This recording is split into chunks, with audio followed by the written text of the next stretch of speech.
और चलिए इसी बीच बड़ी खबर का रुख करते हैं। भोपाल में डेंगू अब पांव पसारने लगा है, जिसके बाद स्वास्थ्य विभाग बिल्कुल अलर्ट मोड पर आ चुका है। सोमवार को 2 नए डेंगू के मरीज मिले हैं। इसके साथ ही इस साल अब तक डेंगू के 117 केस सामने आ चुके हैं। बिल्कुल महत्वपूर्ण खबर आप तक पहुंचा रहे हैं। डेंगू वही बीमारी जिससे कई लोग फिलहाल भोपाल से भी मामले सामने आ रहे हैं, पीड़ित है। अगस्त महीने की अगर बात करें तो इस हफ्ते में ही 10 केस सामने आ चुके हैं। ये केस शहर के अलग अलग हिस्सों से बताए जा रहे हैं। एम्स भोपाल के पास साकेत नगर समेत अन्य इलाके और गांधी मेडिकल कॉलेज के पीछे शहीद नगर भी इसमें बताया जा रहा है।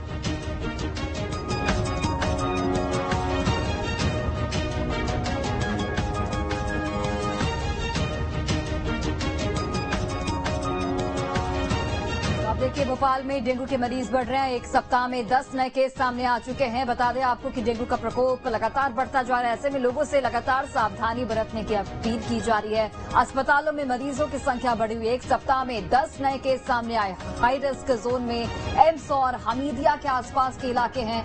इस साल अब तक 2.5 लाख घरों में लार्वा सर्वे किया गया है। भोपाल में डेंगू के मरीज जिस तरीके से बढ़ रहे हैं, उसे लेकर स्वास्थ्य विभाग अलर्ट मोड पर आ चुका है। अस्पताल में तमाम जो व्यवस्थाएं हैं वो लगातार की जा रही हैं और इसके साथ ही लोगों से भी सावधानी बरतने की अपील की जा रही है। तो डेंगू एक ऐसी बीमारी, वायरल डिजीज तो है ही, साथ ही अगर पानी कहीं इकट्ठा होता है, गंदा पानी, तो उसमें लार्वा जन्म लेता है और उसके बाद ये बीमारी एक दूसरे में फैलती है। इसलिए वायरल डिजीज भी इसे कहा जाता है। डेंगू से कैसे बच सकते हैं उसकी जानकारी भी आप टेलीविजन स्क्रीन पर देख रहे हैं। फुल कपड़े पहनकर रखें, साथ ही आप कूलर, गमलों या फिर ऐसा कोई सामान जो घर पे रखा रहता है उसमें पानी इकट्ठा ना होने दें। जमे पानी में लार्वा जन्म लेता है और उसी से डेंगू फैलता है। डेंगू के लक्षण भी आप टीवी स्क्रीन पर देख रहे हैं। बुखार आना, ब्लड प्रेशर बढ़ना, ये कुछ लक्षण हैं डेंगू बीमारी के।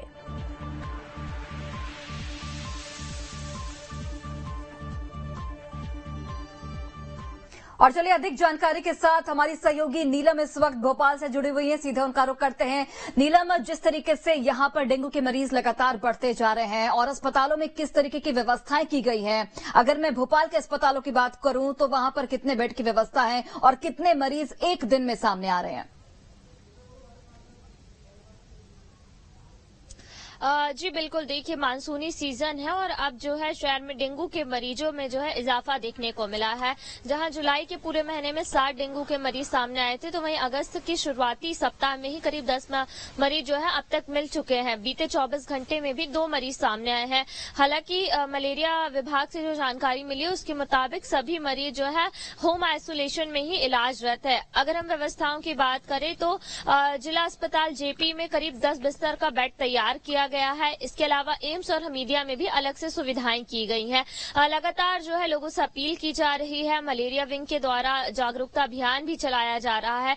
अगर हम बात करें इस पूरे सीजन की या इस पूरे साल की, तो करीब 117 मरीज अब तक जनवरी से लेकर अब तक मिल चुके हैं और अलग अलग टीमें हैं जिनकी संख्या करीब 45 से 49 है। वो शहर भर में जो है लार्वा सर्वे का काम भी कर रही है। अब तक करीब 2.5 लाख से ज्यादा घरों का लार्वा सर्वे किया गया है।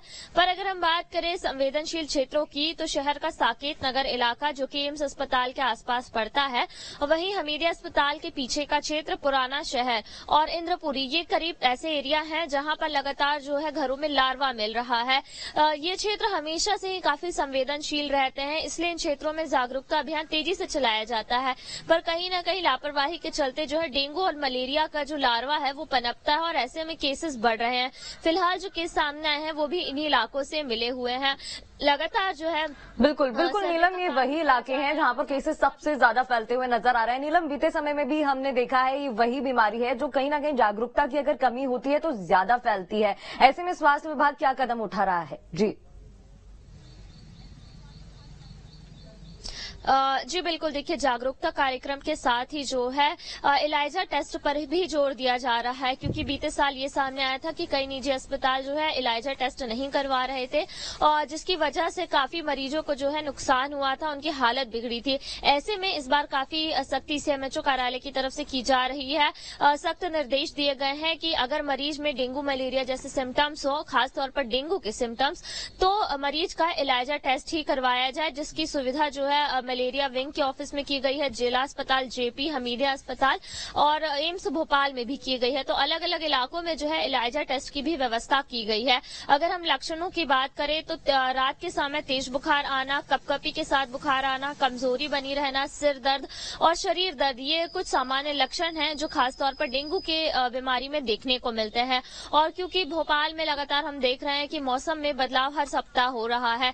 बीते अगर हम 2 दिन से बात करें तो शहर में बारिश नहीं हो रही है, पर इसके पहले लगातार अच्छी खासी बारिश दर्ज की बिल्कुल बिल्कुल। और ऐसे में केसेस बढ़ते भी जा रहे हैं। फिलहाल रोकथाम की भी कोशिश की जा रही है। बहुत बहुत शुक्रिया नीलम तमाम जानकारी के लिए। बिल्कुल, चलिए बढ़ते आगे। मध्य प्रदेश में मानसून का सिलसिला लगातार जारी है। मौसम विभाग ने प्रदेश के कई जिलों में बारिश का हाई अलर्ट जारी किया।